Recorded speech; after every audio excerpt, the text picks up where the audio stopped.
we'll jump off tonight.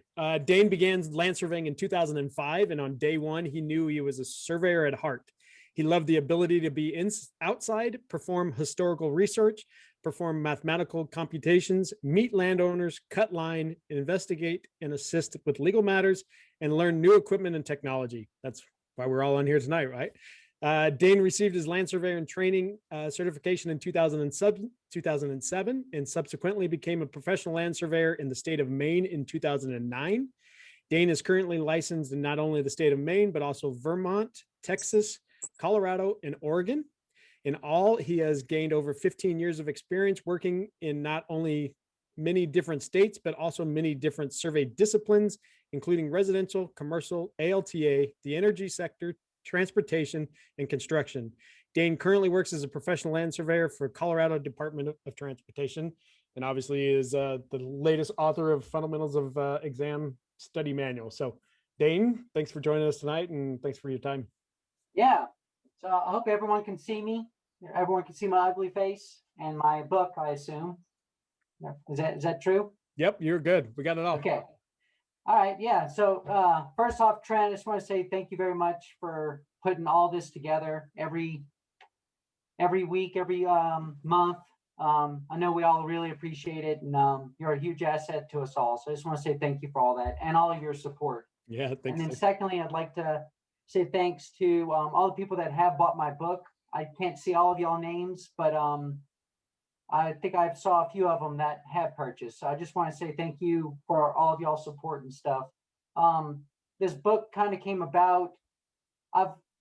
Well, when I first got out of college, I had a degree in anthropology. I didn't even know what land surveying was, to be honest with you.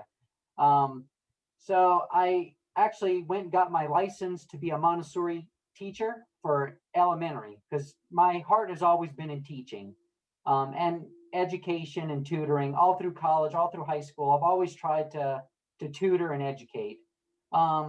So I thought it'd be a good idea to become a Montessori teacher. I went and got my license. I did it for about a year after I got my license, and it really wasn't for me. I was a young guy. I was living in Houston, Texas. And I just wanted to go see the world, and I decided to go do that. So I moved out to Nevada and Idaho. And when I moved out there, I volunteered for the Bureau of Land Management to do archaeological work, because that's what my degree was in. But by doing that, I learned how to use all the survey equipment, all the GPS. I mapped out all kinds of trails, the Pony Express Trail for one. And then I was also at dig sites. I was using a theodolite, getting my measure downs, see how far down we were digging. So this was all pretty new to me, and I was enjoying that aspect of archaeology more than the actual historical archaeological part. So after Nevada, my wife, she's from Maine. We wanted to move back to Maine, where she was from. And so we decided to do that. And when I got there, I didn't really have a job. I was like 25 years old at the time. And I looked up this local surveyor, asked him if I could get on board. And like my bio said, day one, after being hired, day one, I knew that this was what I wanted to do. It was a really good opportunity. Maybe not financially, but far as career-wise, I could not have been paired with a better gentleman. His name was Daryl Ginn, and he's a licensed surveyor up in Maine. And it was literally just him and I. He was the owner, surveyor, party chief, and I was just the grunt and eye man. And I learned all kinds of techniques, skills from Daryl. I mean, we worked day in, day out together. And up in Maine, I don't know if anyone's from New England, but on the call, but GPS is not really a strong option up there, especially during spring, because of all the broad leaves and stuff. So, I mean, we were traversing miles through snow and all the horror stories you hear. And I dealt with that, and it was an awesome experience. And I quickly got my licenses and moved on. And like Trent said, from there, I moved to Texas, worked for SAM, surveying and mapping for like 10 years. And then I recently quit there last year in May. And now I work for Department of Transportation. But to make a long story short, all of that, throughout that whole process, the second I got my license, I missed the aspect of teaching and tutoring. So when I was at SAM, I would always put together these weekly meetings where anyone could come that was taking their LSIT exam or their PS exam, and we would just get together, work over problems, talk about, you know, techniques, all different aspects of surveying, from legal descriptions to breaking down horizontal curves. And by doing that, I also enjoyed it for myself. You know, it helps you brush up on, you know, what is radius, what's degree of curve, all this stuff. But also I was helping other people.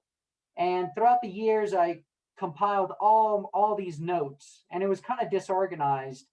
And during COVID, actually, I was working from home a lot. We canceled tons of vacations, and I just had a lot of time on my hands. And I thought, you know what? I'm going to compile all those notes from all those years into one concise book that can be used as a study manual for people trying to get their LSIT, or just a PLS who wants a good reference manual to have all that rudimentary kind of math in one spot where they can just go back and refer to it.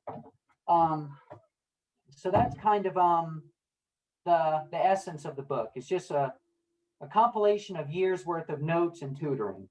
And it was pretty fun making, and I've gotten huge amounts of support.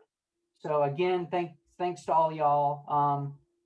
You know, benefiting financially is awesome, but just seeing that many people order the book means that's that many people that are helping others or trying to better their career. So I think it's a pretty good book. I've been getting a lot of good feedback. I don't know if it's because the LSIT exam recently changed to make it easier, or maybe my book's really helping. I really don't know. But I think it's a good book, and yeah, so that's the reasoning behind it and the how behind it. So I guess, are there any questions about what I've discussed, or we can get right into a lesson or two if you guys would be willing. It's up to y'all. Anybody can unmute themselves if you want specific questions, or you can kind of just run through a couple of quick problems, and I'm sure it'll roll into. Go for it, Danny. Go for it, Danny. Yeah. Does the manual, does it have worked out answers as well, or is it just give you Yes. It does? Okay. It does. Yeah, so the mathematic part, we can go through the manual here. Here's a table of, I hope y'all can all see it. Here's page 1 of the table of contents. I really, if you think about it, I kind of broke the book up into three main parts. Public land survey system, just brief overview of public lands, several different chapters, and it includes history and stuff like that. The second part I would categorize as legal aspects of survey. That's where you get into easements, different types of easements, and title, deed descriptions, legal descriptions, the interpretation of evidence, rules of construction, how to do research. So three parts: public lands, legal, and then the third I would summarize as the mathematical part.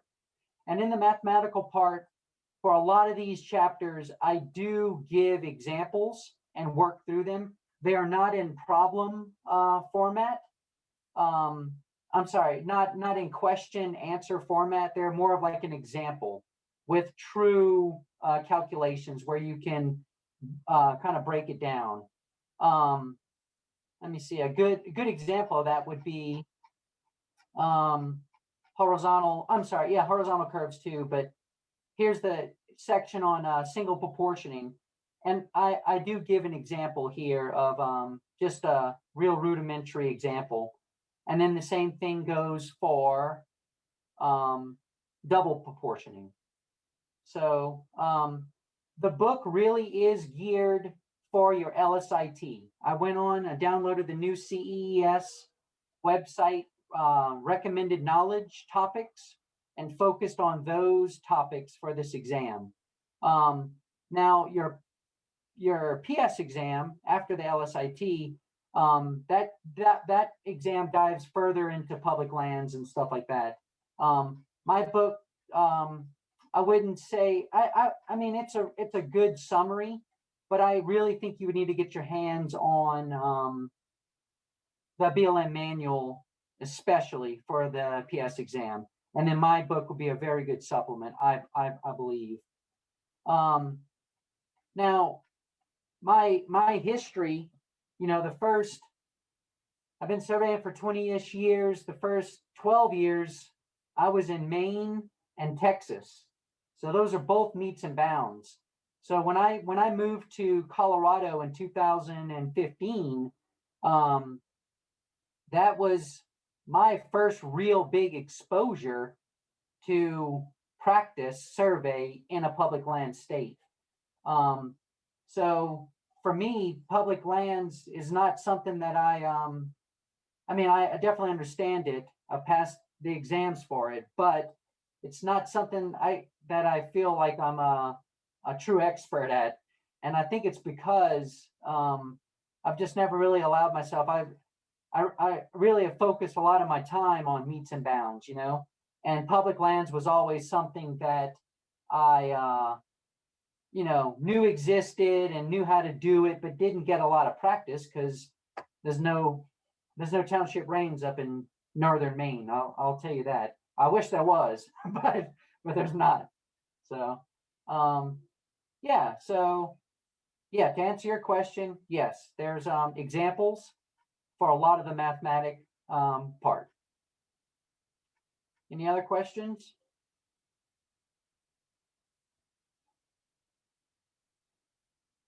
Mississippi, that you're going to start getting into the PLSS big time, especially Trent will tell you and everything, Colorado and all that. That's all the basis of what we do is a breakdown of everything. Yep. Like that, so. Yeah, I know. I mean, I work for Colorado Department of Transportation now, and it's the first thing you do, you know, what township range, start breaking it down, finding aliquot corners, hoping to God they're all there, and then moving on. And then hoping your project's not in section 6, and then moving on. So, yeah, I was actually born and raised in the state of Louisiana. And I've always told myself I'd try to get that license when I have time. I hear it's a pretty oddball state, and you know, a lot of French influence and stuff like that. So I'm sure that's the case for Mississippi a little bit too. You know. Well, it's just as much in California. You know, when we first started, it was all ranchos. You know, Yep. everything else is all ranchos. So, you know, it's the same thing. You know, Yep. that type of thing. But it's been broken down so much now, and there should be so much information out there and available. You know, if you just take a few minutes, you'll find it. But, Yep. Yeah. Yeah, in the state of Colorado, there was a gentleman, I don't know his name. He went to the Colorado School of Mines, and he wasn't a surveyor, he was a GIS PhD student. And his dissertation was to create a Google Earth based system for tracking and monitoring all the aliquots in the entire state. And it is an unbelievably good system. You go download the KMZs; they're updated on a monthly basis, I believe, and they populate into Google Earth. You can click on the dot; it tells you it's an XREF to the monument record. I mean, I've surveyed out in Oregon and Wyoming, and I feel like like it feels like I'm not being as efficient because I'm so used to just going plug and play with the Colorado system. You know what? You're absolutely right with that. You know, San Bernardino right now, with the boys in San Bernardino and what the county surveyor has done out there and everything, and what they've done, GIS. Yep. They have just pushed that thing right over to the border of Trent's property, type thing. So, Yep. it's there, and Riverside is now falling in, and Imperial County's falling in, and all that stuff. So, Yeah. that type of thing is happening. Yeah, it's gonna become the norm, and rightfully so. I mean, the worlds of GIS and survey are ever getting closer. I always think it's gonna stop, but they just keep merging and merging and merging. It's pretty useful. I did a lot of pipeline work, and man, the use of GIS to generate weld maps for like a gas pipeline and stuff, it's invaluable. I don't So, know. Can you guys hear me? Yeah, You don't even have to have that now. You can just have a drone. yeah.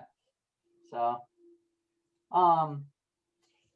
let me see. So I want to start out by saying, if you're out there and you're studying for the LSIT exam, I would recommend focusing a lot of time on three. If I can narrow it down to three give me's for the exam, it would be ratios and proportioning is number one. So what I mean by that is setting up a ratio, doing single proportioning. It comes in handy for almost every aspect of survey, percentages, subdivision breakdowns, single proportioning for public lands, scales, scale factors whenever you're doing like converting. There's so many times when a ratio or proportioning comes into play. I would highly recommend and there's 100 different ways of doing it. The way I explain it in the book is just one of the ways. So I would recommend getting a system down pat, make it second nature, because it will be needed. It might not be the question on the exam, but it's going to be a way to get to the answer on the exam. I guarantee it. Anytime you get a subdivision question, you're going to be using it. Anytime you get single proportioning, you're going to use it. Map scale, they're going to give you examples of 1 to 24 map, and they're going to tell you to do this. How many feet does X amount of inches equal? There's always an application for what I call a ratio. So I would strongly recommend locking that down in your bank of knowledge. And I'm going to go over one really quick with you guys. Number 2, 9 out of 10, the test will include a double proportioning question of some shape or form. It might not be a whole elaborate breakdown, but there will be some aspect of it that you need to know. So I'm going to go over that today too. So ratios, double proportioning, and then the third, horizontal curves. And I have a really good section in the book, a whole chapter devoted to horizontal curves and a whole chapter devoted to vertical curves. Let me see. Yeah, this right here. Horizontal curves. They will ask you a question about horizontal curves on the test. Again, it might not be a 5-minute breakdown question, but you need to know this. And then more specifically with horizontal curves is I created this. It's called know the relationships of angles. You need to have all this memorized. How does the delta angle compare to other angles in a horizontal curve? Knowing that this that the delta angle and this angle right here are 1/2 of each other. Okay. This angle is called the deflection angle.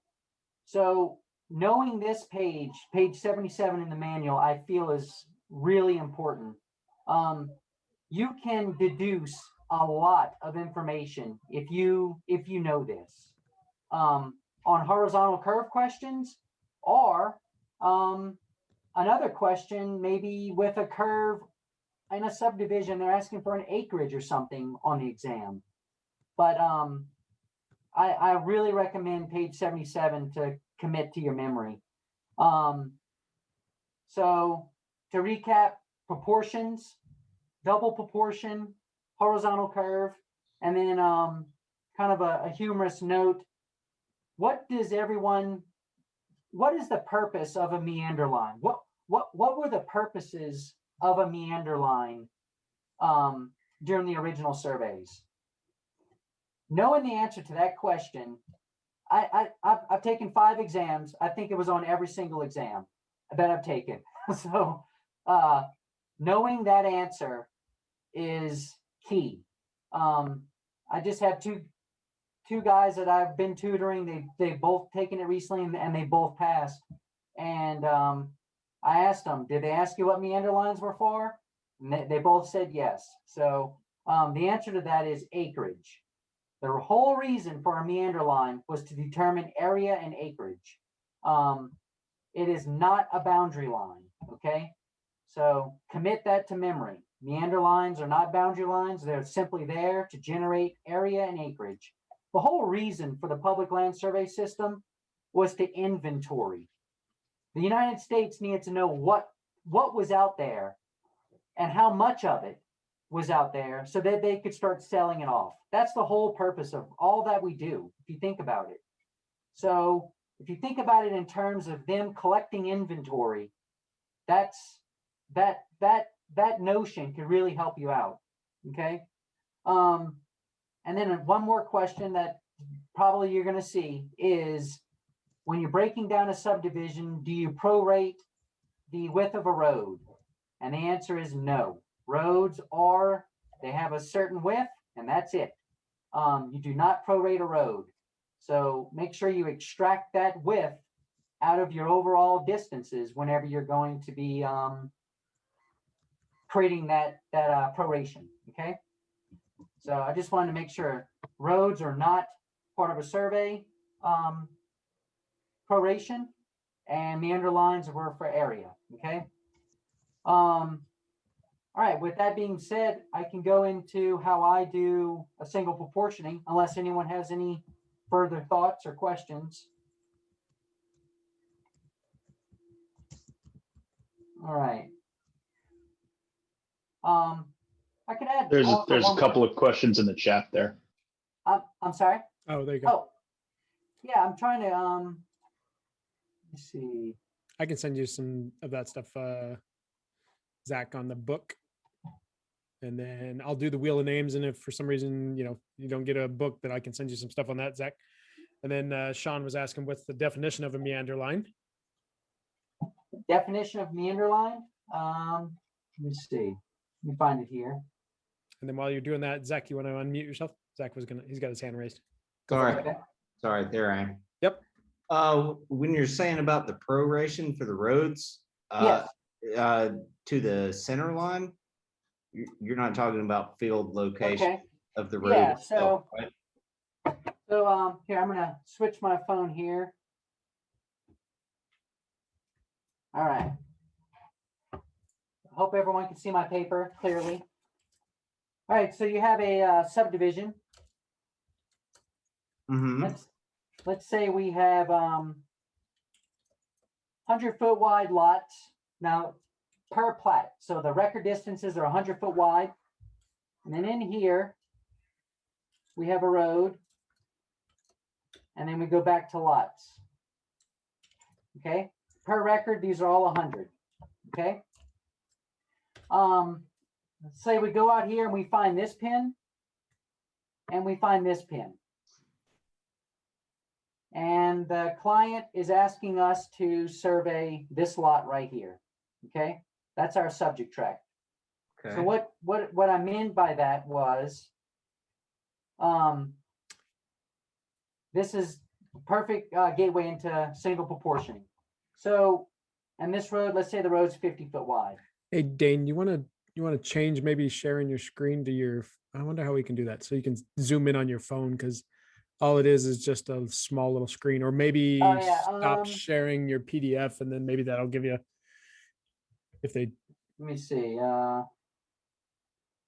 So there should be at the bottom, it'll be a stop, or maybe at the top now, it'll say stop sharing screen. Yeah, I'm looking for it. It'll be the hover on the top and it should come to a drop down menu maybe.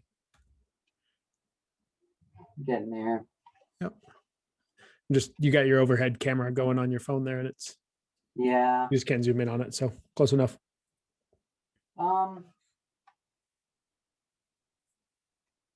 Yeah, I don't know where the stop share is. Stop participant sharing. I can do it. There you go. I can do it from my side. Okay. Now I wonder how we can kind of get on your one. Okay, screen. now I'm gonna share this one now. Share content. Well, that'll just, let's see what that does. Now,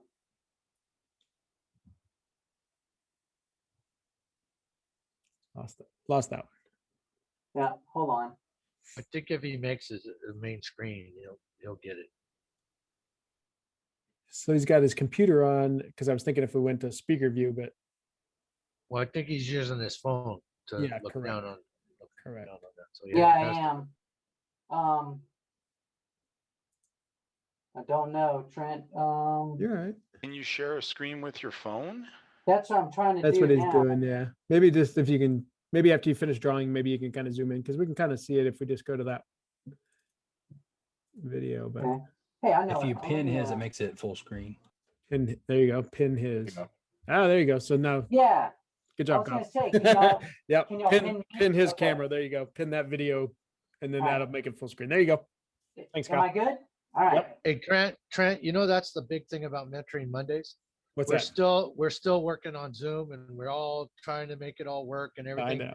that everybody puts out. So Exactly. there's never any issue where you didn't do the right thing. That's right. Exactly. All right. Yeah. If you pin this video, then you guys should be able to see a full screen. So go for it. Okay. You're good now. All right. Thank y'all. All right. So 100-foot lots, subject tract. This is the 50-foot wide road. So what you would do here is you would measure from pin to pin. Okay. So you go ahead and you collect this pin, you would do an inverse. Theoretically, it should be 100, 200, 300, 450 feet, right? That's what it should be. Your distance between them Are you Per- guys seeing this? Because I'm not seeing it. per plat. I'm not seeing it. I just see Dane's picture up there. I don't see. Everybody else seeing this? Yeah. If you, Same thing I'm seeing. yeah, Leaf, if you go the little blue dots, if you click on the little blue dot, it'll say you can pin the video or pin it. And then it'll make this the video, the main video showing. Okay. Thank you, Trent. Yep. Okay. So theoretically, per plat, from this pin to this pin, it should be 450 feet. But it most likely won't be. Let's say it's 451 feet. Okay. It's 1 foot too long. Now, when I set up my proration here, I'm going to have my measured total divided by my record total is going to equal my measured portion divided by my record portion. So I know this answer already. This one's 451. My record is 450. My measured portion is going to be what I'm looking for. And my record portion is what I'm looking for is only 100 feet right here. Okay. But this is where you got to be careful. This would not be correct because I have to give this road 50 feet. That's what it's recorded as and platted as, and that's what it needs to get. So from my record, I have to subtract 50 feet. And from my measured, I'm going to have to subtract 50 feet. So now I'm left with 400 for my record. And I'm left with a measured of 401. Does everyone understand that? So by doing this, I'm eliminating prorating this road. I don't want this road to be 50.002 feet or whatever. I want it to be the full 50 feet. So if you just eliminate the road width from your measurements, both record and measured, that's how you would do this, okay? And on the test, 9 out of 10, they will give you something on that, and they're going to try and trick you. And if you prorate this distance, so this will be after you do the math, it'll be like 100.1, 100.1, 100.1, 50.05, and then 100.1. Well, that would be wrong. Okay, the road gets 50. That's what it says it gets. That's what it gets. It's not going to change. Now all the other slop between these two pins is going to have to be pushed between the remaining lots, but never the road. Okay. So let's go into a single. I'm sorry. That would be the same as calling like the center line on the plat, though, right? The center line on the plat. Yeah. So Yeah. Road center yeah, line. If you have yeah. center So line. yeah, hopefully on that plat, if it's on a 1942 plat with blurry writing, hopefully you can see a width on there. Okay. Otherwise, you're screwed. Okay. So Well, we all basically know that anytime you do it, you start from townships, you break them down to sections and everything else. Main roads are developed on the section lines. Boom, there Yep. it is. They yep, throw those in, they throw those standard dimensions out. Here we go, boom, and then they start breaking down the sections after that. yep. In the state of Texas, they that happens a lot too.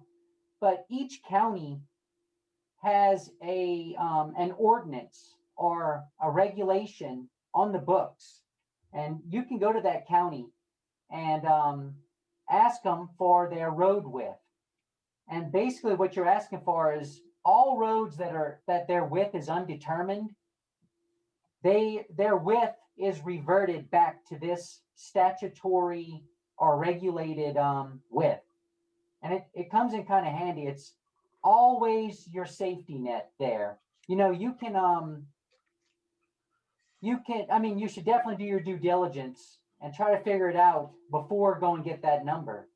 But that number is always there for you, and it's kind of nice. Well, I don't, whatever state you're working in or whatever you're doing, there's always going to be the standardized, what the public agency basically Yep. to people have defined to be that road width or whatever. Then it becomes public record, and then it starts showing up on all the records of date, that type of thing, and on down. So Yeah. Okay, so this gets us into single proportioning. So here we go. All right, so again, single proportioning is useful for a whole gambit of applications, okay? The first step in single proportioning that I like to do is what I just did. Figure out the total distance of what you're trying to prorate. So from beginning to end, what is the total measured distance? And you're going to get that by going out and collecting the data with an instrument, RTK, total station, whatever. Then you're going to have a record distance. The record total distance is going to be the distance that you get from a plat or the original GLO records or any kind of recorded information. Okay, so what this equation does, or what this ratio is going to do, it's going to set up your scale factor essentially.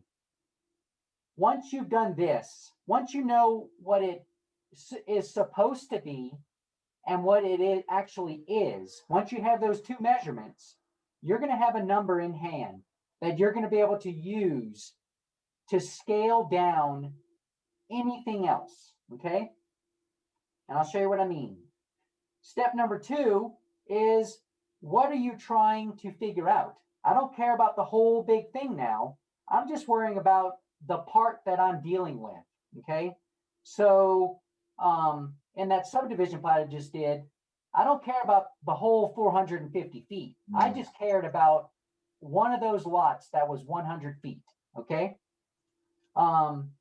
So you get your ratio set up and you set your scale for the whole thing.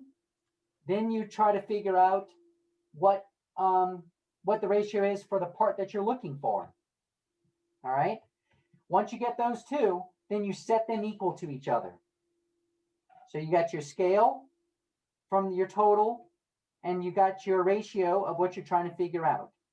The key here is to keep it all organized, okay? If your measured is on top and your record's on bottom for the total, make sure measured is on top and record is on bottom for your portion. That's what this is for, okay? Measured is in line, record's in line. Now you've set up your system, okay? Then let's make an example here. All right, here's that subdivision again, 100-foot wide lots. You got 4 of them. The first thing you do is your total, okay? Your measured total over your record total. My measured total is 401.5. My record total is 400. So in actuality, it's 1.5 feet longer than what the record says it should be for these 4 lots, okay? So we need to split that 1.5 by 4. And this is what I meant by, I said earlier, there's 100 different ways of doing this, and you really could. You could just take your record, subtract your measured, get the difference, and then divide that difference by however many equal parts there are, okay? That's one way of doing it in this case because they're all 100 foots. But what if it was 100, 110, 100, 100? Then that wouldn't work, okay? First step, set up the overall, the totals. The second step, we want to figure out what lot 2 is, okay? So I need to figure out what is my measured distance going to be between these 2 lots. I mean, between these 2 pins I need to set, okay? I know it's not going to be 100. It's going to be a little bit bigger than 100. So I set it up. I don't know what my measured is. That's what I'm looking for. My record is going to be 100 though. So here's my small ratio of step 2. Now I set these 2 together. I set them equal to each other. I got my overall and I got my portion. You do the math, I figure out that X in this case will equal 100.375. So these pins will all be 100.375 feet apart from each other, as opposed to the recorded 100. And that's how you single proportion. And again, this can come into play with, let's do a scale, okay? All right, let's say we had a question. It said you have a map that it's 1 inch equals 500 feet. And then it says, how many feet on the ground would 2.75 inches on the map equal? Okay, it's pretty easy. And this, I mean, you can do it in your head. 500 times 2.75 is going to be the answer. Okay, but let's say it was more difficult numbers than this. All right. So first part is you got to set up that original big scale. We know that 1 inch equals 500 feet. I like to convert, make them all the same units. So 1 inch equals this many feet, right?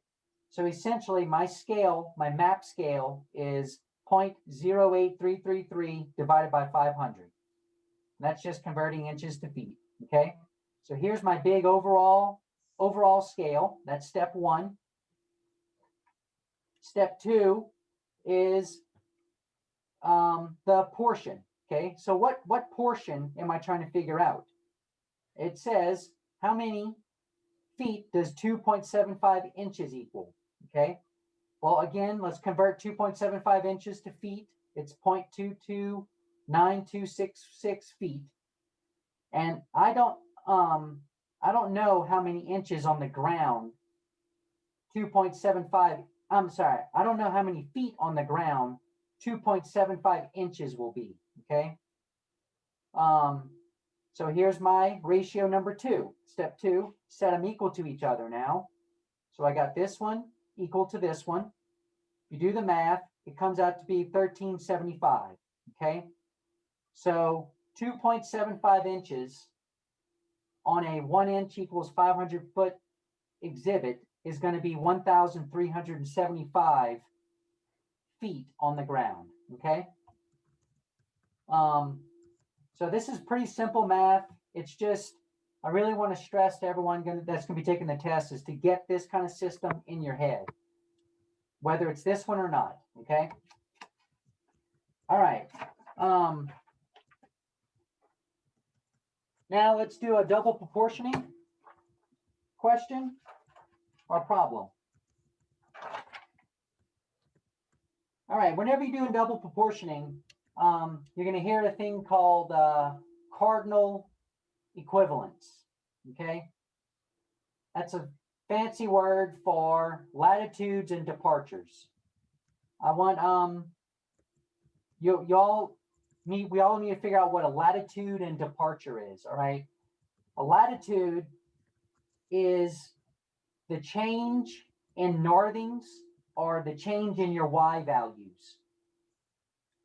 A departure, on the other hand, is a change in your eastings or your X values, all right? So here's, and this is a very simplified, I didn't want to bog us down with all the computations of with the calculator. Typically in a section, you're going to have, your quarter corners are going to be a half mile from your corners. And so from quarter corner to quarter corner, you're looking at a mile. I know this example, it's only like 100 feet. I just want to show you the essence of how to do this, okay? Now, I could go off into tangents on when do you use double proportioning versus single proportioning, okay? And that's a very good question. You should definitely ask yourself that before you start doing anything.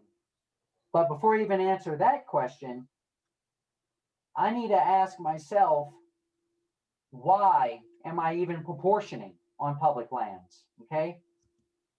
Proportioning, single or double proportioning, should be done as a completely and absolutely last case resort. If you're breaking out your calculator to start proportioning, you better have looked for any possible evidence at all, whether it's a rotten out tree stump or a pit in the sand, all the reference ties for that lost corner, questioning neighbors, parole evidence, everything else will come in as paramount to your mathematical skills when it comes to breaking down a section, okay? So what I'm getting at is, before any of this, before you take out a calculator and start writing down numbers, the best case scenario would be for you to find the monument or find evidence of the monument or be able to find the references to build it back in. If none of that is available, that's when you start using proportioning. Again, proportioning is a last case resort, okay? So now here's a section. Here's a 1 mile by 1 mile section. And what I tried to do here is just trying to narrow it. You guys can't see my screen, but yeah. So on my book, Chet, do you think I could start sharing again if everyone let me see. I'm gonna try it. Let me see. I'm going to tell you something.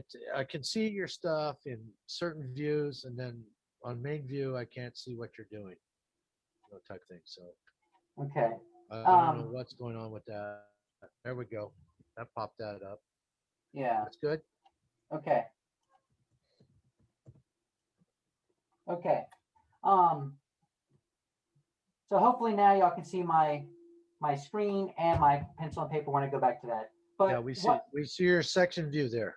All right, great. So I got a 1 mile by 1 mile section here, and what I'm trying to do here is tell you what type of proportioning do you use for a section, okay?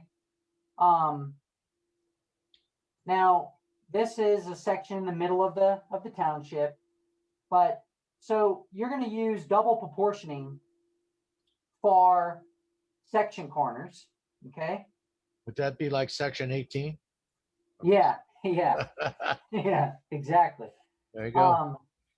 So this is a really good diagram to kind of try to commit to memory too, because this is going to tell you what kind of math you need to be doing, okay? Notice the center here. You don't double proportion a center.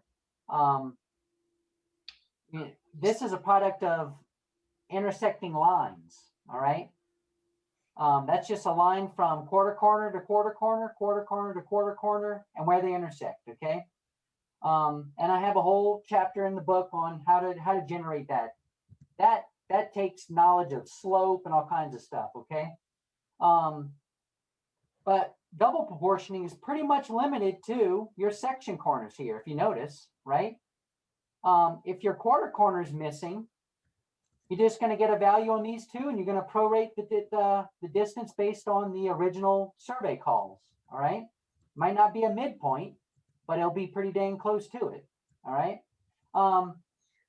Now, I know a lot of y'all might be thinking there's a lot of variation to this, and you're right, but for the exam aspect of things, this is a typical diagram of what you need to understand, okay?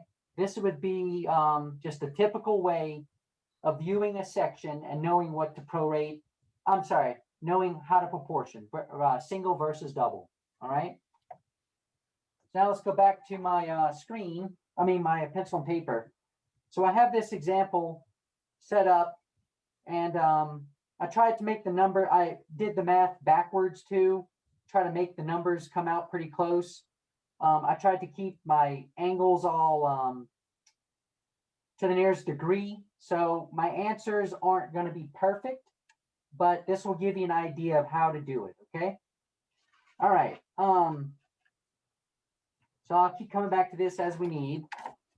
So the first part of this is to generate right triangles. You need to create right triangles. I have all 4 quarter sections of 4 different townships, okay? And per the record. Are we on a new diagram now, or are we still with that section picture? No, you should have me pinned when I'm drawing now, okay? I'm not seeing that. So. Yeah, if you go to his camera overview on his phone, like Kyle said in the thing, just go to those little three dots and pin it. Yeah, then you'll see his camera. Thank you. That. Yep. Okay.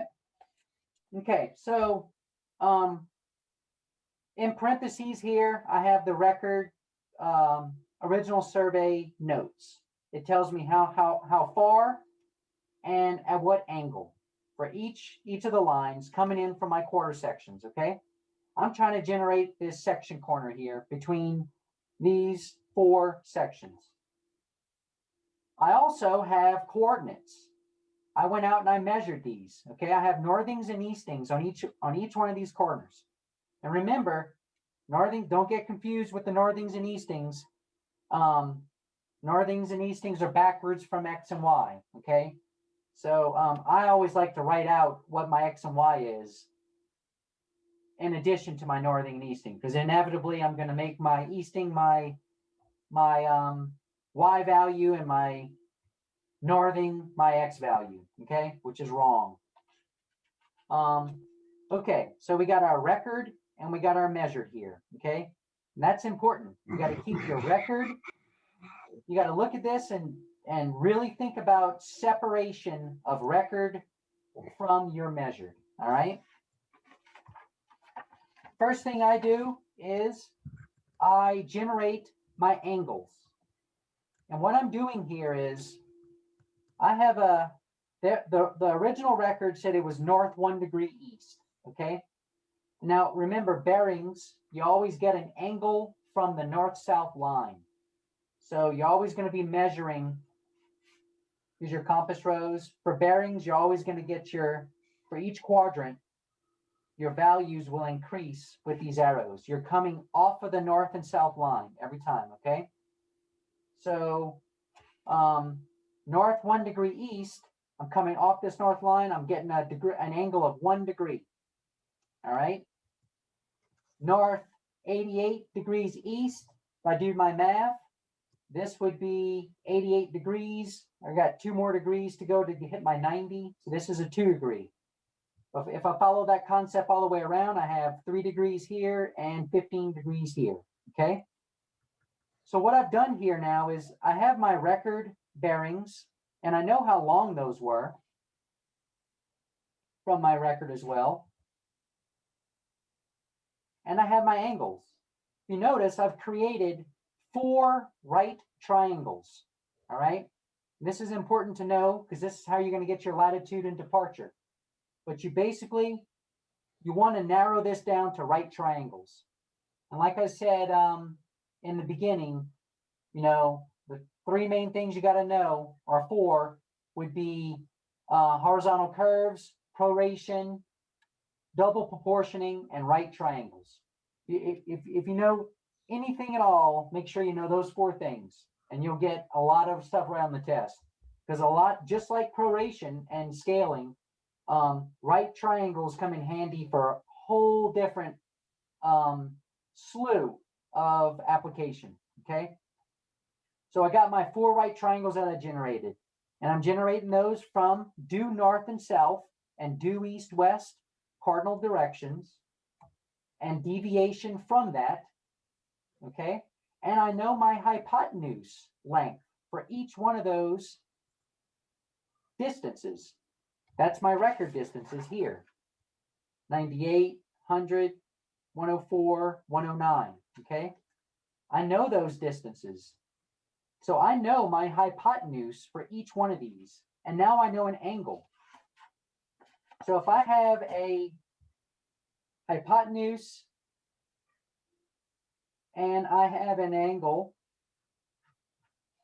okay, I can figure out each of the other legs of these triangles by cosine, tangent, and sine, okay? So let's do that. And I'll tell you why to choose what we're going to choose. So again, latitudes is the change in northings. Departures, the change in eastings. And I'll come back to this diagram here in a minute. But no, I'll talk about it. So we can't just simply, so when you think about double proportioning, think of it like this. Think about you're doing single proportioning twice, hence double proportioning, all right? But there's one other caveat in that. You can't just single proportion the east-west line, single proportion the north-south line, and there, bam, you have your answer. Public Land Survey System makes you do one more step. They make you generate the cardinal equivalence of those 2 values. So I have my north-south line here, and I have my east-west line here. I drew it pretty drastically to show the example, but so I generate a position on that line through single proportioning, just like we did during the single proportioning talk we just had. That would be the total divided by the, the total ratio divided by the portion ratio. Total ratio equals the proportion ratio, find out the value. Well, that is the value right here. So they make you find it for the single proportioning. They make you find it for the north-south line. They make you find it for the east-west. Then they make you go due north or due south or due east and due west of those values to a point that they both intersect at a perpendicular angle. And that right there is your true position.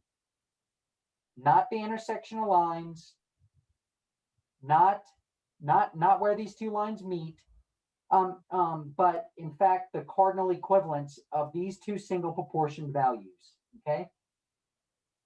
If we do it with latitudes and departures throughout the whole problem, this value pops up automatically because the entire time we are only looking at north-south values for this and east-west values for this. So when we're only looking for north-south values on the north-south line, and we're only looking for east-west values on the east-west line, the answer is going to be in the equivalent, it is going to be the cardinal equivalent, okay? And I'll show you. So step one is dealing with the record, okay? Remember I said to keep that diagram in your head, divide it, split it apart in your head between what's record and what's measured, okay? Measured were the coordinates, record were the bearings and distances. So we're only dealing with record at this point. And first, I'm only going to deal with the north-south line. So I'm only dealing with record distances for the north-south line, all right? Now, the north-south line actually had two lines. It had this one, and it had this one, okay? So we're going to have, and I said I broke it up into 4 right triangles. Well, I need to figure it out. I'm figuring out this triangle and this triangle first. All right. So the first triangle, here's the corner I'm looking for. It was 1 degree and it was 100 feet. So if I do cosine of 1, I'm going to solve for this right here, okay? What that is my latitude. That's the change in my northing, or change along my y value for this segment right here. I'm only looking for the distance. That point to this point. And here's a line between them. As the crow flies, there's my line. I don't care about this distance. All I care about is a distance perfectly due north or due south to where it intersects this point at a perpendicular angle. This right here is what I care about. I don't care about the long line. This is always going to be shorter than this, and that's what we want, okay? So if I do my math, cosine of 1 degree is going to be adjacent over hypotenuse. Do my math, 99.98. So the record was 100 along the line. Well, my latitude for that portion is 99.98 feet, all right? I do the same thing for that south line. Don't care about my diagonal length. I just care about my change in northing, okay? So I do my cosine of 3 degrees is adjacent over hypotenuse. Do my math, it's 108.85. The diagonal is 109. So again, it's a little bit smaller, and that's what I want. That'd be a good check. This is smaller than the diagonal. This is smaller than the diagonal, okay? Again, I'm just looking for my latitudes here, change in northings. So now, if I did that line right here, and then I have this point here, and here's my diagonal, all I care about is this. And we just found out it was 108. This one was 99.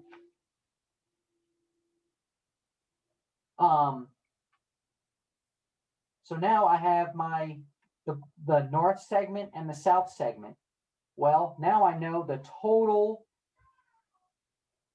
latitude between this point and this point through what I'm looking for. Okay? The way you do that is you just add the north segment plus the south segment. North segment plus south segment, I get 208.83 feet. So my change in northing from the top point, north point to the south point is 208.83 feet. Now I do the exact same thing for my departures. Departure is simply the change in eastings, all right? So I have two lines for that as well. I have my west portion, my west segment, and my east segment. The east segment was 98 feet long per record. The angle was 2 degrees. I want to figure out my change in easting between the two. Do the math, cosine of 2 times 98, I get 97.94, slightly smaller than my diagonal. That's good. Same thing occurs here. Change in eastings for my west segment, I get 100.46, and my line was 104 per record. Now notice that's pretty drastically different. And that's because my angle is a lot larger than the others. So the larger your angle, let me show you. So if I have a real steep angle here, my departure is going to be this length. But if I have a real shallow angle,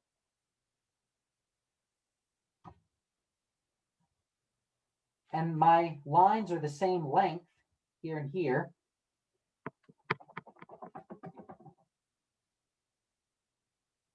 my departure will be a lot larger. So the smaller the angle, the larger the departure. Larger the angle, the larger the departure, okay? So now I've taken my record and I've figured out my latitude and departure for my north-south line and my east-west line, purely just record. I didn't even look at the coordinates yet, okay? So from my record, I know my north-south line is 208.83, and I know my east-west line is 198.40 feet. And that's how far those points were apart in easting, how far those points were apart in northing. All right? Step 1, figure out your records. Step 2, now we get into the coordinates. And these are a lot easier, okay? If you have a point, let's say I have point 0, 0, and I have point 3, 12. Okay. I can easily figure out my departures and latitudes from these coordinates. Okay. So departures change in X value. Here's my X value and here's my X value. 3 and 1. Sorry, 3 and 0. So how far apart is this point from this point purely along the x-axis? So along this line, how far apart are they from each other? Well, it's 3 minus 0 is 3. They're 3 units apart in departure. And they are 12 units apart in latitude. 12 minus 0 is 12. So they're 12 units apart this way, and they're 3 units apart this way. Well, that's what I did here. I have my values here. So all you do is you subtract one northing from the other northing to get your latitude. And then you subtract one easting from the other easting to get your departure. So that's how you figure out measured. That's step 2. So now I've set up record distances. I've set up measured distances. All right. Then I got to set those equal to each other, just like in proportioning. Okay. So we did our single, what we essentially just did was single proportioned along those 2 lines. Okay. Now this is coming into play with our single proportioning. This is step 3. we're going to have our total measured distance along the north-south line and our total record distance along the north-south line. That's going to equal our total, our measured portion divided by our record portion. Make sure to keep measureds in line and records in line. So this was the distance between my coordinate on the north and my coordinate on the south, purely along the y-axis, along latitude. If I set that ratio up, I'm going to get 1.0056. Okay. So what this is saying is my measured distances divided by my record distances is going to give me this ratio or this scale factor. So now I can use that scale factor to apply. I can apply this scale factor to any of my record distances to get any measured distance. So I want to use it for, what was it?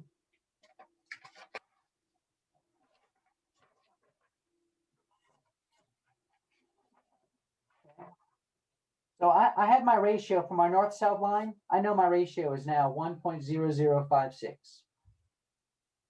I can use that and apply it to any record along my north-south, and I'm going to get my measured distance.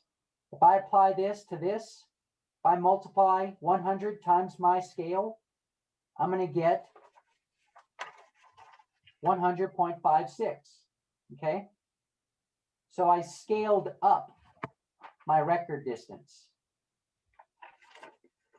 And there, that right there is the distance that I need to keep in mind for the last step.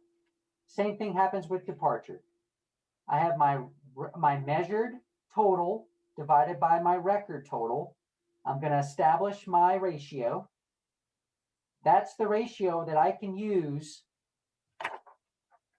for any dimension that I want along my east-west line. I have 104 and then I have a 98. So 98 times 1.0232 or 104 times 1.0232 is going to give me a dimension, is going to give me the prorated distance. Okay. That's the step 3, is basically figuring out my scale that I'm going to use to apply. Now I've decided to apply it to the north point. I could have chosen any point or any distance. I could have chosen this one or this one. For the example part, I chose this one, okay? The 100 footer. So 100 feet times my scale, I get 100.56. For my departure, I could choose my east or west segment. I'm choosing my west. I'm choosing this one. And so now I apply my scale factor to that distance, and I get 106.41. Okay, so here are my 2 lengths that I got from step 3. And then the final step.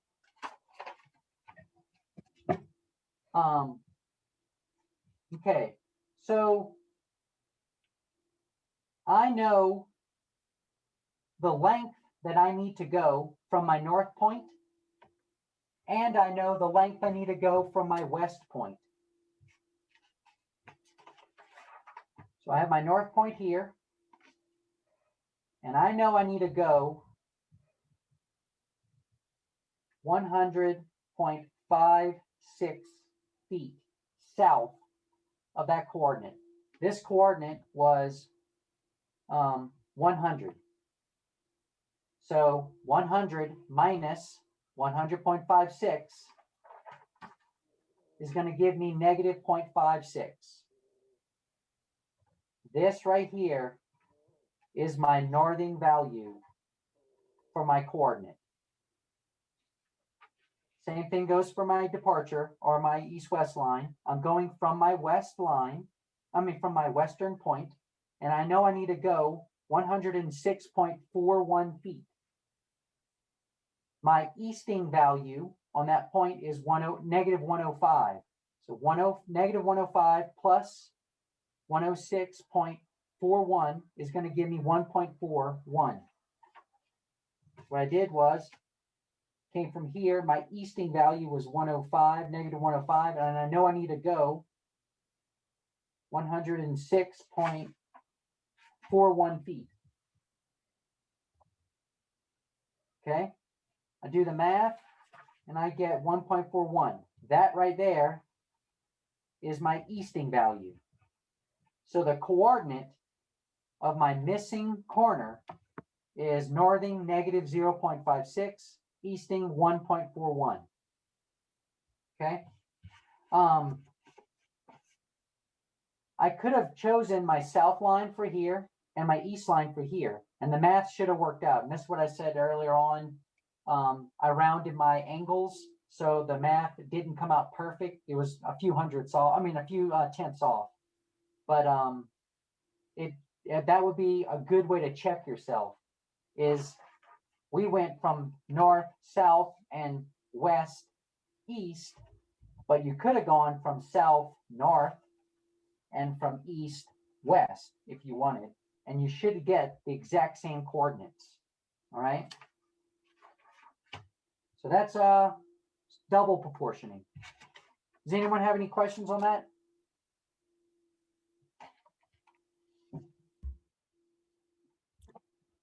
Hearing none. I don't know if that's a good thing or bad thing. Right. And if y'all can see my page now, my book here. So I went and found a good problem that, a good example with real values in it, with true bearings and stuff like that. And I go through the four steps, just like I did before.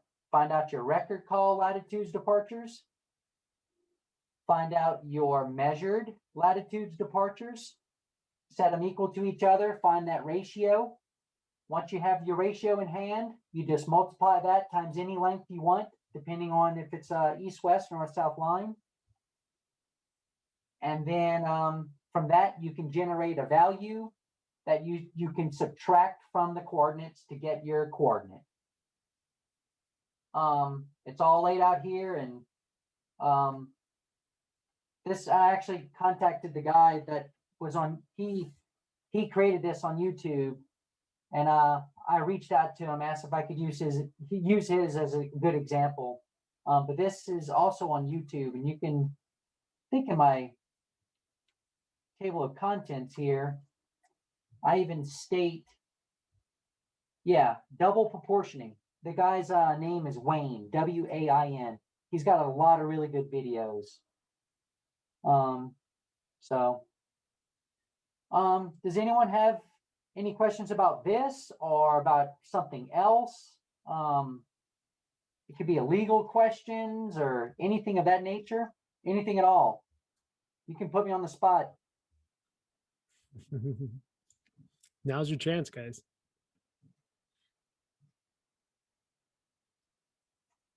Let's see. Yeah, that you don't have to worry about this for the LSIT exam necessarily, but riparian laws and littoral laws are going to come into play during the PS exam, or even more specifically your state specific exam. I know, like Colorado, I don't really have to worry about tidal waters, but in Maine, it's a big deal up there. You know, there's tons of oceanfront properties. I don't know if y'all know this, but Maine, I don't know if it has more coast or more shoreline than California, but it does have more coastline than Florida, because of the reticulum, I guess they call it. You know, the little coves all over, and Florida is really straight and flat, you know. But if you were to straighten Maine's coastline out, it's more than Florida. And Florida is a peninsula. So, Well, I'm gonna break in here. yeah, After surveying for over 44 years, it's all changed a little bit, this and that. We've changed our system of testing and things like that. But the fundamentals are going to ask you every question about everything. And yeah, it's going to be little this, little that, riparian and all that stuff. PLS, PLSS, which you just covered mostly. You can get that information by, looking up that, and they, booklet and all that stuff that's offered and that type of thing. So it's basically knowing, if you really want to pass the fundamentals, you just need to know your math, and you need to understand basic fundamentals of surveying, which are basically, how do I locate a corner? And based on national standards of the PLSS and into that, maybe a little bit of state, how to figure out where to put the points, and that's where it's going to be. And that's what yeah, you're going to get. You're going to get that math mostly. yeah. It's gonna be. Seems like they've recently kind of. There's still a lot of math. You're definitely right, Mr. Adams. But seems like they on these recent exams, everyone that I've talked to, math is less than half the test now, which I don't know how I feel about it. I mean, it's good and bad, I guess, but I mean, Well, when I say math, I'm not asking that you need to figure out, what we just went through with, his example. It's mostly understanding math that, I turn angles. I understand the perception of angles and things like that. It's going to get me to a point. That point being, boom, here where we're at, and you need to answer to that. Basic, right angle trigonometry and stuff like that. I know here in California, a lot of the public agencies now, when they want an entry surveyor, they just give them a simple geometry test, boom, and yeah, divide it up and say, here's an area, break up an area, do whatever, go left and right, do that type of thing. So that, those are the personas that we all go through. I remember back in the 80s, I think I got my LSIT in 86. I tried it twice, 81, 86. And, a lot of it was riparian type stuff. What would you do? Water boundary, that type of thing. But still at the same time, it's studying material, know what you're going to get into, and boom. And that's, what everybody's trying to, I think, that Trent's offering, and why he's saying we have this, and why we have our Dane, I'm sorry, Dane, yeah, that's all right. doing this is, it's here's what you need to work on, and boom, go Yeah. for it. I know Steve has his hand raised up there, but Sean had a question in the chat about does the book cover meets and bounds, proration, and prorating and proportioning? You got covers sections in the book that cover all that. Yes, I do. Okay. Yep. Cool. And then Steve had a question he wants to ask, so go for it, Steve. Hey, how we doing? First comment is I like the way you did those ratios on double proportioning. I haven't looked at it that way, and that was I think that's going to be a big help for me looking back and going toward my test again. Coming from my side, just another comment with everything else is I failed my LSIT last year, and yeah, there was a lot of stuff with riparian rights, GIS acronyms, everything of that nature as well. So I was just going to make a comment to everybody else. Just make sure you pay attention to that NC's book, read as much stuff as you can. Don't just focus just on the math, even though that is an important aspect. Just make sure you're paying attention to those glossary terms and everything else, because it makes a heck of an impact. Well, for all you guys who are not California or West Coast individuals, there's always Brown. There's Brown and Mullins, which, that's all he covers, is all that stuff. How to work with that and how to make boundary stuff. And I don't know how much they push that back east or, central, but Brown and Mullen No, is basically the law you live by out west. So yeah, no, here, out in Maine too. Yeah, I mean, I have always at arm's length, I got legal principles. Um, let me see. Steve, you brought up a good point as far as acronyms or definitions, but I would recommend going through the index of a survey manual of some sort, just Fundamentals of Survey 101, and just look at all the acronyms. You know, look at NGS, look at I mean NAD. You know, all those acronyms, GIS, RTK. Be familiar with them, because I'm hearing from a lot of people that the test has a lot of questions on that. You know, if you were to formulate data in a spreadsheet, you know, what application would be the best for that? You know, GIS or something like that. So know your acronyms, know what they mean, and know like what agency is in charge of that aspect of survey when it comes to like vertical datums and stuff. well, like I I'll bust in real fast. I don't know if it's still put out. I haven't looked on the national NSPS site to see this, but the ASC, we used to have what's called the American Society of Mapping, ASCM, and they put out a book, a standardized book, basically a dictionary of all terms that were ever used in the civil engineering and land surveying profession. And I don't know if we still put out that I really haven't checked, because I still go to my old one from 1957. You know, Yeah. and that was the year I was born. So, but it has a vocabulary of everything that's basically used in this profession still. So, Yeah. Yeah, that book is still made, Leaf. I thought so, Trent. I wasn't sure, and I on the state webpage, I haven't, I didn't really consider getting a new one because I love the old one so much. But Yep. $19. Yep. So, And it NSPS is the has a little more. vocabulary of surveying profession. there you go. Basically, what it is. Jen's got a question. Jen's a college student in Maine. There you go, Dane. Oh wow. Or she's going to Maine, I should say, but it lives in Boston. Go for it, Jen. Oh, Boston would be nice. You say Boston. You gotta have the Boston. I'm outside of Worcester. All There you go.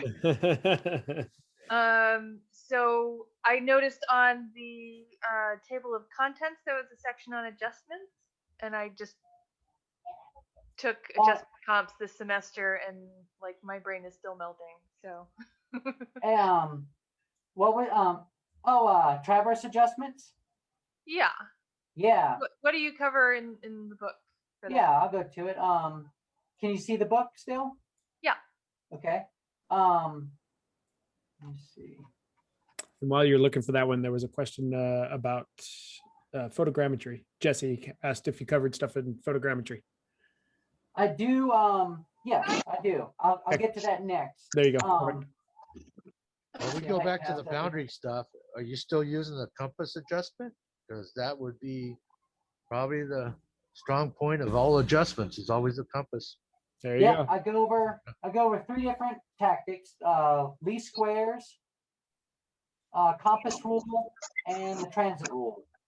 Transit rule, I don't really go into the transit rule. That one, I mention it, I describe it and all that, but I don't give examples of it.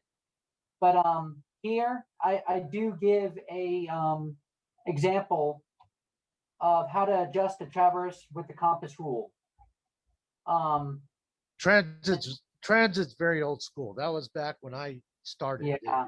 When you're working with the transit, Yeah. compass rule is maybe the straightforward one you want to go with all the time and do all that. Just by hand method And then, you can use everything else software, that's allowed.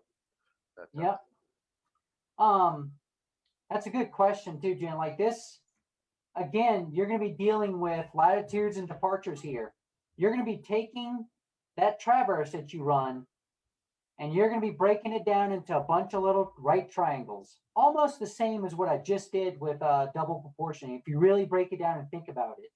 Yeah, can I just stop you because we did compass rule in like 101 briefly and moved right along from there. So the course I just took was on least squares, and I was Yep. kind of like,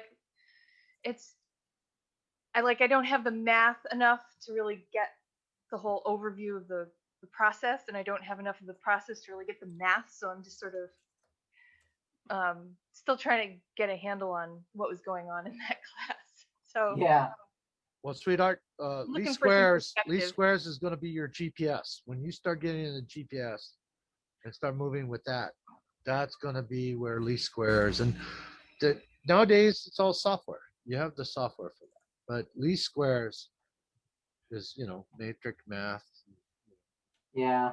Yeah, So- well, so- like I said, I just took the class, so I understand that. I'm just sort of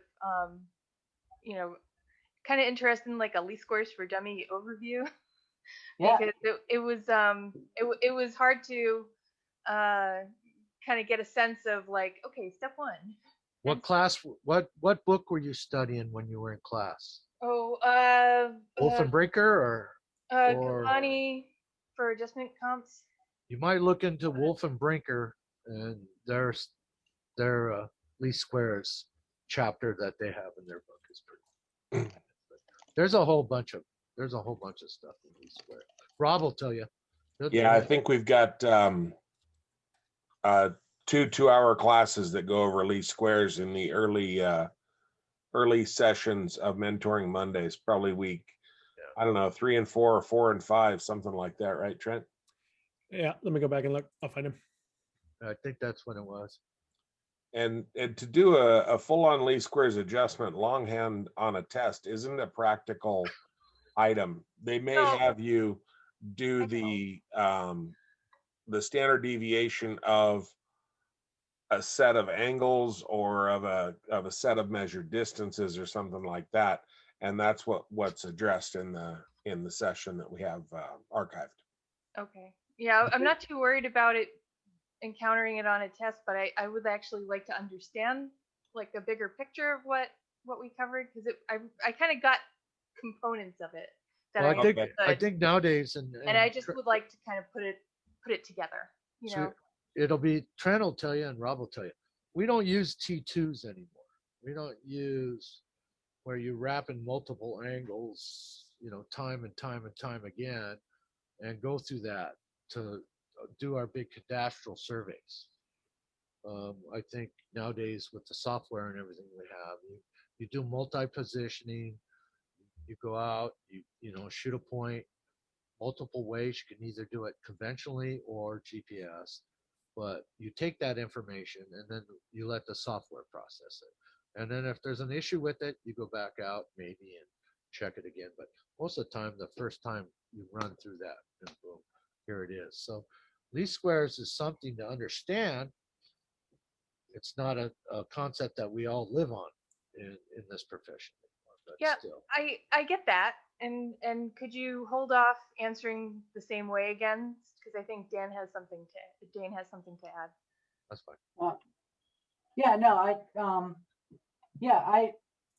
I know where you're coming from, and like to really wrap your head, you understand the concept, you know how to do the math, but to really wrap your head around what least square means, maybe. And I did do that in the book.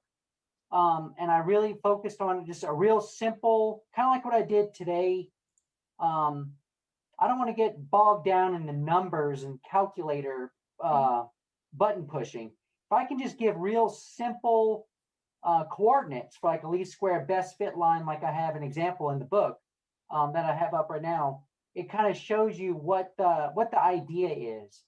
And it does. It revolves all around the idea of like a residual, you have a series of these points, okay? And you're trying to figure out, where can I place a line that would have the least amount of residuals from each point? And a residual is, how far is that point perpendicular to the line that you're going to create? When I was doing this, I had a really good, and it's still in my head now. I went on just trying to figure out how to depict this, and someone drew a picture of a line, and imagine these points all had a spring from them, okay? And let me see, I'm going to draw it out to show you, because I really think this could help you. It really helped me. Let's see. I'll show you here in a second.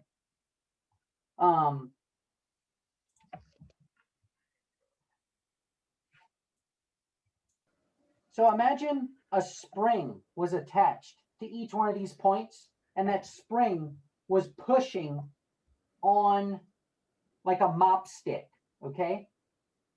And if you were to hook that mop stick onto each spring, see that? Okay. Where would that mop stick stop moving? You know, like, where would the equilibrium be of the force of each one of those springs pushing on that mop stick? That's what least squares is. It's the least amount of resistance, or like, speaking from like a physical point of view, it's the least amount of resistance that would be applied to that mop stick. All right. And the way that you would get that is, you would try to minimize the distance from each point to the mop stick. All right, it would all even out at some point, and that's what the calculations of least squared is going to be doing. You're minimizing residuals. I got that, and I'm gonna put a link to a video that you might also like, that I found. I didn't follow all the math she was doing, but the what she drew on her chalkboard was pretty great. For getting least squares with like actual squares. Yeah. Guys, can I throw in real fast? Just survey 101. You have a dartboard, and you got 10 darts, and you start throwing them and trying to hit a bullseye. You know, and it's how many you get in the bullseye or how many you get outside the bullseye. We're taught that from day one, boom, in surveying, if you go old school. And that's least squares. What least squares is going to do is going to say, well, how many did you get within this range, and how many did you do that? And it's going to start doubling down with that. It's overcomplicating things sometimes. You know, we have software for all that stuff. And you know, you can still understand the principles and all that, but it really is overdoing stuff that you really need to deal with. But I would actually like to understand the principles. Well, you know, maybe not all of the actual math. If you want to keep going into calculus and doing matrix math, that's what it's going to be all about, because that's where you're headed. But somewhere over that math, there's like a concept of like, oh, this is what the next step is, and here's the math for it, and this is the next step. You just know. For it. And that's the part. But the bottom line is, I'm interested in you know, a bit more of an overview. That that's where I was struggling with putting the different components together, and why you do which thing when. I can understand. The bottom line is, we're still retracing the steps of the surveyors that went before us. We're finding monuments, and we're trying our best to adhere to record information. And where we find differences, but you know what? Just because we can measure better doesn't make the results better. We need to be able to resolve that difference on a daily basis, and that's a frustrating problem to deal with. You know, we can do all kinds of things with least squares. We very seldom measure a line anymore. We calculate that line based on a positional tolerance that we receive and we don't even note based on GPS. I mean, if we locate something within a tenth of a foot using GPS and it matches record and within reason, I'm going to accept that monument. But I'm not putting any note on my maps that say anything about what my positional tolerance expectation was or what yeah, and we're missing the boat here, I think. George, we find that all the time with pin cushioning. Okay. Yeah, And exactly. that's just standard stuff. So yeah. Exactly. And just because a monument doesn't fit by a tenth or two, we need to consider when it was set, how it was set, what was done, what was in existence at the time. And that's the big part of our profession that I think we're kind of overlooking with the ability of technology in some places. Well, these are all funny things, guys. And you know what? I'm going to just kind of point back to Rob, but he's going to say, get involved with your state association. Well, Talk yeah. to the people that you're involved with. Get involved with your student chapters of locally where you're at. I think that's the whole thing that Trent is trying to bring up with this thing about this. Leaf, I couldn't agree more. I've been involved with mine since 1978. I think it started in 1978. Oh my God. Me was 77. So yeah. Well, yeah. That's my memory's not as good as it used to be. I don't have to be bigger than you. I'm just saying. It's all the same crap. Yeah. You know? We've all been there. Yeah. So in the chat, Jesse put in a couple of things, put the BLM glossary terms in there as well. I saved those down. I'll throw them into the Dropbox link later. He put some least squares versus chi-square stuff in there. I will save down your link and give that a view as well, Jen, and I'll throw that on the website after I post all of this. So people watching all this stuff later will have reference to all this kind of stuff. But all I can say is, Trent, this thing that you're doing, the first week of every month, yep, be it to questions and all that stuff. Yep, I think that's great. Mm-hmm. I think that's the whole thing about mentoring. Exactly. That you're doing. So Brett, I would add that it's the every Monday of every month, and kudos to you for doing this because my God, if this was available when I was younger and pursuing this career, it would have meant millions to me. Yeah, exactly. Well, it's for it's for the Jens, it's for the Kyles, all these guys. It's what we do. It's for the young people, but I got to tell you, it's for me every day. What are you talking about? Well, here's the thing. So I still don't have my LS after 45 years here. There you go. And I might want to get it this year. Time to start studying. Time, Lee. There you go. That's right. It's time. And I've done some of the biggest surveying jobs here in Southern California. I've worked for some of the largest firms. I'm just saying. There you go. Never sometimes the right moment, but here maybe now's the right time. I would be one of the first to say that surveying has been great to me, and I fell into it like a lot of others. I started in electrical engineering. I figured out I wasn't smart enough for that. But no, I fell into it because my office was outdoors. I loved it. And at my age now, I look at the profession, and there's more people with gray hair like me than there are, or no hair, than there are with full heads of hair. And we need to figure out a way to get these young people involved and get them included in the profession to carry this on, because it's a respected profession. We need to get it done somehow. And I don't know. I don't have all the answers. I'm not sure I have any of them. I kind of like what you're saying, but at the same time, I think as a profession, we need to upgrade our profession. That's what we're trying to do this.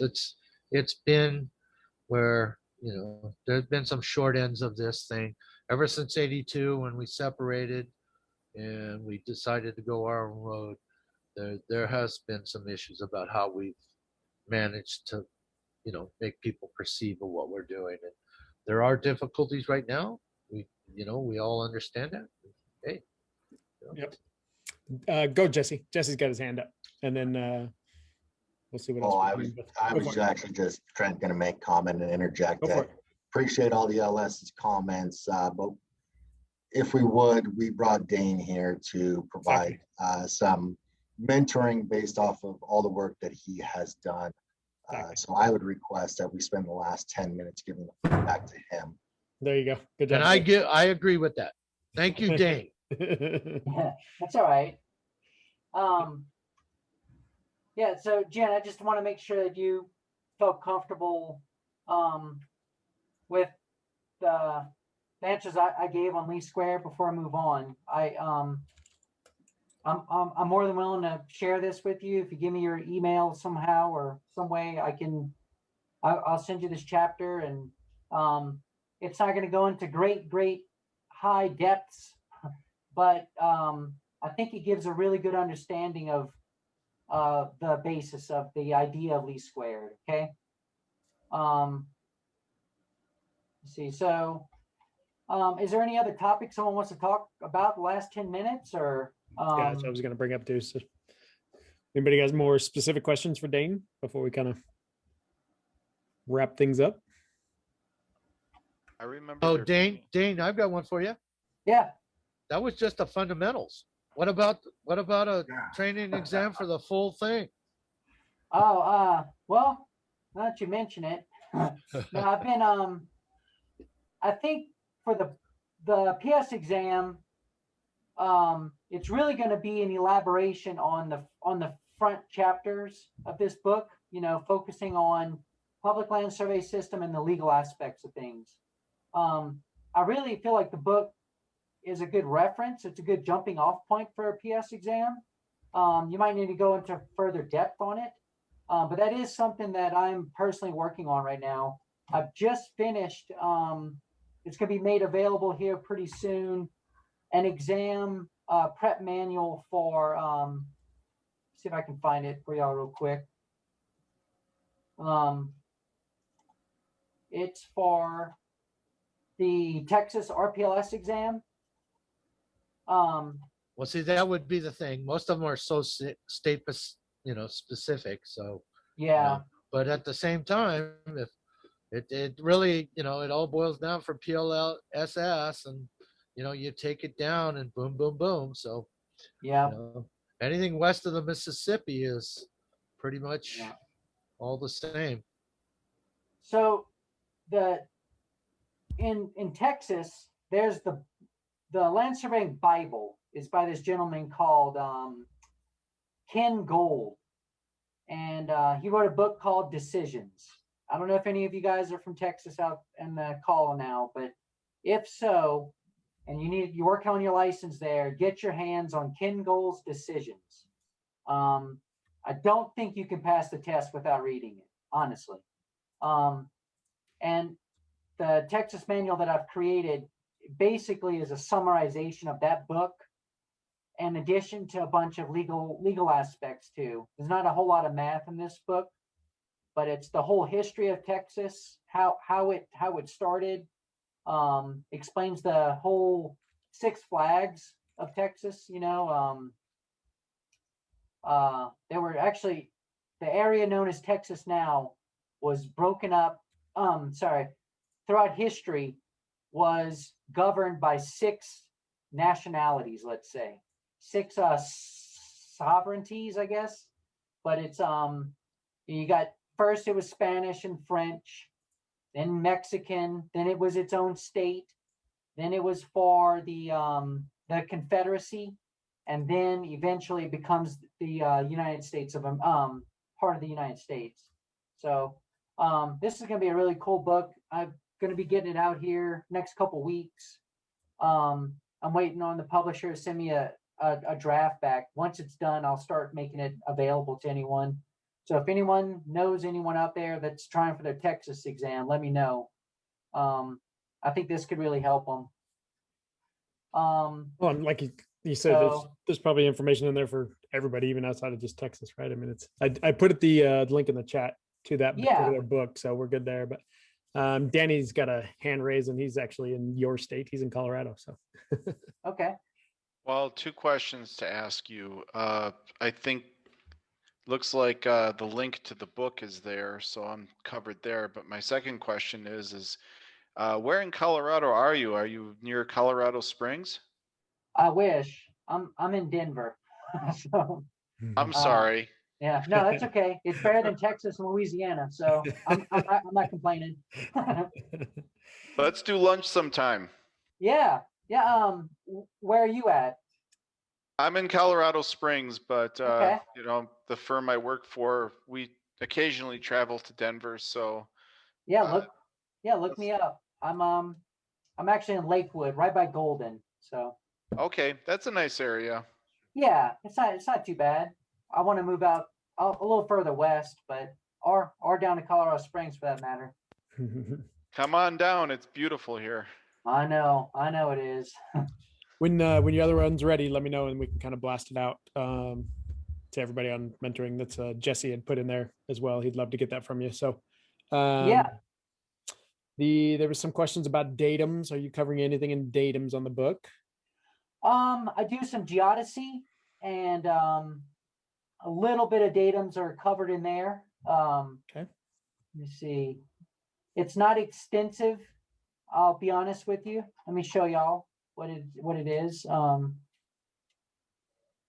then Kyle had put on there about trying to have you on every month, which I did ask you about that earlier. Try to get you on here every Monday, the first Monday of the month. So yeah, if you I'll send you the invites. So yeah, why don't you have people email you a specific topic and give me enough enough leeway. I'll go over that topic with them, you know, least squares or whatever it is.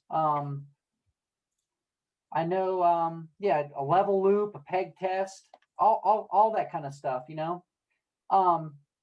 One thing before I get to geodesy, I remember when I took the test, they gave me a sheet that looked just like this. And they had values that were missing. And I had to fill in a level loop based off of what the foresight or backsight was.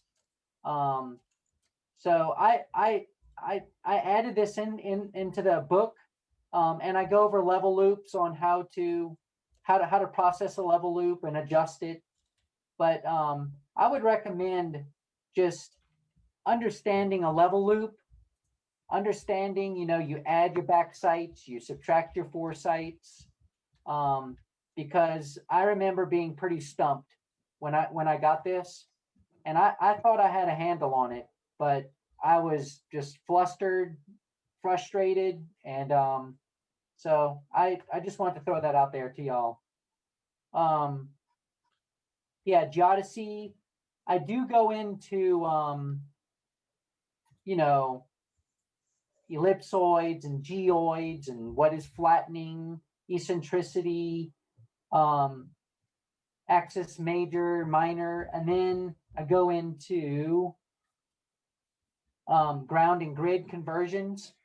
And like I said, you know, this is a good book to study with, but for your test, but it's also good, just like a surveyor to have on their desk and just like, all right, damn it, what was ellipsoid minus this? What does that equal? You know, I always forget that stuff. And even if I do remember it, I still make myself look it up to make dang sure, you know? That's like whenever I'm staking out something and I'm given a plan set in inches and it says 6 inches, but how many feet is 6 inches?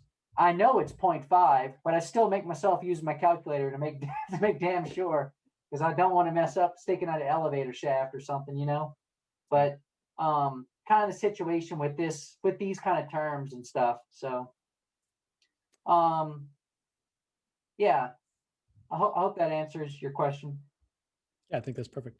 I know we didn't get to really discuss a lot of open topics, but maybe one or two more. We're coming right up on the 2 hours, but maybe one or two questions specific for Dane. If not, we'll kind of jump off and be respectful of everybody's time.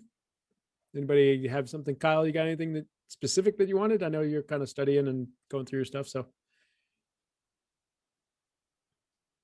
I just typed it out because I didn't know if I would have time, but I'll go over kind of what I was talking about. So our state does a 8-week course for the FS review.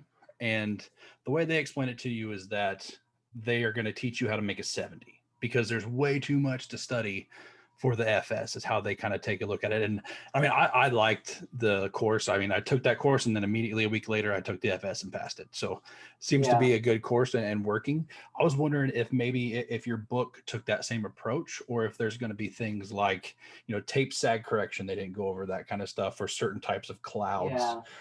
Or some things that might not be necessarily things we necessarily need to know every day. But I didn't know if your book hit those finer topics, or if it's more broader, like the, you know, I'm going to teach you how to make a 70. So, well, no, hopefully you'll make better than a 70. But, that's a great question though, Kyle. That was a good one. Yeah, no, that is good. And I think people say that, or test preparers say that to kind of cover their own butt, you know. But I will say my book, I did two things before I even started compiling all this information. One, what does NCES say to know for the exam? And I tried to cover almost every topic. And then the second thing is they're going to give you an equation sheet before the test. All of you that haven't taken it yet, they're going to give you that equations page. And I've gone through every single one of those equations and explained how to solve a problem with that equation. And my reasoning behind that is if it's on that sheet, you must need it, right? Some way, shape, or form, you're going to have to utilize that.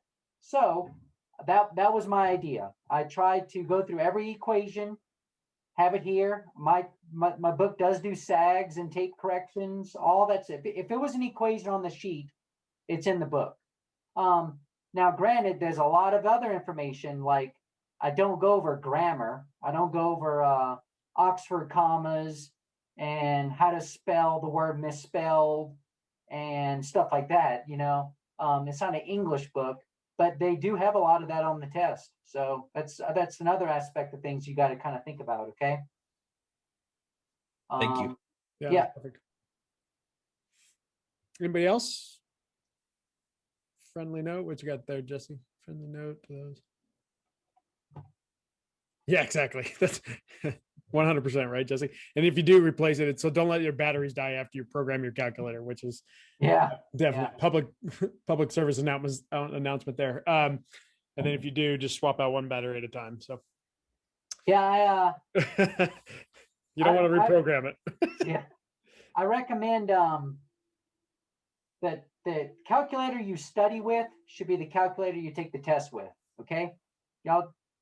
I would even say the exact same one to make sure you got the same indentation on the numbers and all that kind of stuff. Okay, that's a big thing that I always recommend. To go into a test and start worrying about a calculator and where is pi on the calculator, you know, I wouldn't recommend that. Right. So whatever you study with should be what you take the test with. And also they have an HP 35 type calculator on the computer as you're going. So you can, or it's a TI 36 is what it is. So I took my HP 35 and they have that up in the window just in case if you're used to more of a TI versus an HP. I do the TI 36 is all that I use. And it's solar powered, so I don't have to worry about ever batteries or anything like that. It's just a simple, good calculator. I think us boomers are all HP. Yeah. I have those stacked up. I don't know. I actually purchased the survey programs from EasyCogo. They sent me a list of all that, and I highly recommend their services and their calculator as well. I mean, it's a little bit more expensive, but I'm going to keep that thing until forever. I had to do I got a calculator program for the Oregon exam. Oregon was the only test I've ever failed, and man, that Oregon is not an easy state. And I mean, I had to break down horizontal curves and everything else, and you're scrapping for time the whole time. So I splurged and got a calculator for that test specifically. That's awesome. All right, well, let's end it with that since it's 6:03, and then hopefully you can come back on June 1st and meeting, and then we'll do it again. And Yeah, let me know. I'm sure there's a lot more stuff that we can kind of dig into and just open topics. But since Okay. we ran long, but I put everybody's name that was at least on here at some point or another. So I'll run through and let's click through the names, and I'll do the 5 of them, and I'll reach up after you with it. David. There we go. There's the first one. I'll follow up with an email afterwards to everybody who ended up winning on these. I got to take a picture of them now. When we did this for the conference the other day, I was like, who won what? We forgot. Zach.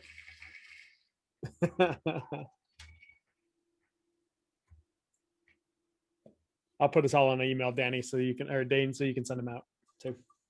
Yeah. Jesse. Zach, Joey.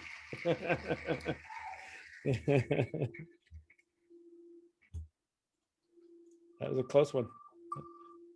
3. Got 2 more. are you sharing your screen on this, Trent? I was, yeah. Okay. This one's Sherry. It's not coming up. It shows. It just still shows Dane's. Oh, mine says. Okay. Hold yeah. on. Let me. Sorry, guys. Stop staring participants. There we go. All right. Now let me. Now I'm down to the last one. That's funny. Let me do the last one. There. Now you can see it, right? There we go. Hey, all There right. you Now go. the excitement builds.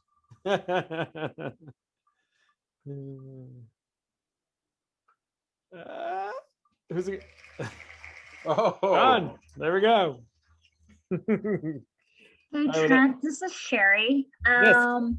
I heard my name that Yep. I won one, and being a licensed land surveyor, and since I know I'm already going to go ahead and purchase this, and since I'm making money in the sense of not making big bucks, but I'm making money as a licensed land surveyor, I am going to bow out of this All right. raffle, and I will hand it over to the next person who wins. You That makes got it. sense? Yeah, of course. Although I want it, and I would love to save the $40, but I'll purchase it.